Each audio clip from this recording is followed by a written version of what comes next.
I hadn't taken a real vacation in over 4 years. Life just got too busy. But after a rough year of burnout, personal loss, and back-to-back work stress, I decided it was time. I deserved it.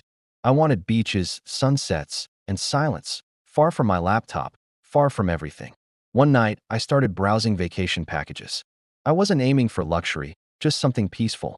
That's when I stumbled onto a Facebook group that advertised underrated travel gems, smaller resorts, last-minute cancellations, even off-grid stays with amazing discounts. The reviews were glowing. People posted pictures from their trips. It seemed authentic. A post caught my eye. Last-minute deal, 7 nights in Bali, oceanfront villa, all-inclusive, $1,400 total. It looked like paradise. Infinity pool, white sand, tropical breakfast. And it said, normally $4,900, client couldn't travel. Must go ASAP. I sent a message. Within 10 minutes, I got a reply from someone named Lucas. Lucas introduced himself as a private travel concierge. He said the villa belonged to a private client who canceled, and they just needed to recoup costs. This is legit, he promised. We do this all the time for people who can't travel last minute. We just need someone who's ready to go and can pay up front. He sent me a PDF of the booking confirmation. It had a logo, address, reservation code, and the client's cancellation email. It looked real. He said once I paid, the resort would reissue the booking in my name. Everything is included, he said. No hidden fees.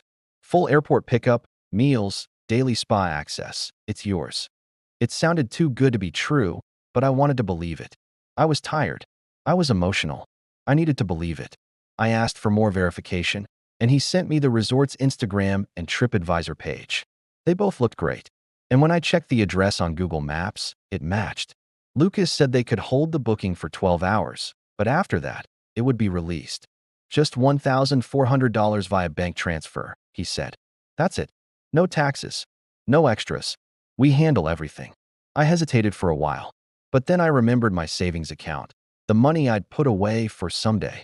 I wired the $1,400. It felt like a rush. Finally, I was doing something for myself.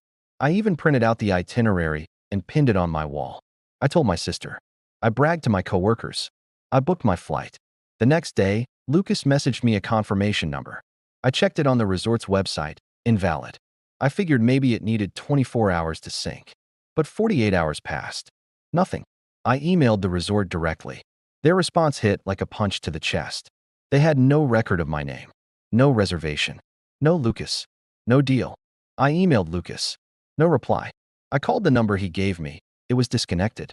I went back to the Facebook group to warn others, but it was gone. Completely deleted. My stomach turned. I ran to the bank to report the wire. They were sympathetic but blunt. Wires are irreversible once processed. You voluntarily sent funds to a stranger, they said. There's very little we can do. I broke down in the parking lot. That money wasn't just for fun. It was everything I'd saved over 4 years. All for a fake vacation that never existed. I canceled my flight, which only refunded half. The other half? Gone. I felt betrayed, not just by Lucas, but by my own optimism. I had ignored the biggest red flag of all, a deal that seemed too good to be real. And yet, everything about it looked real.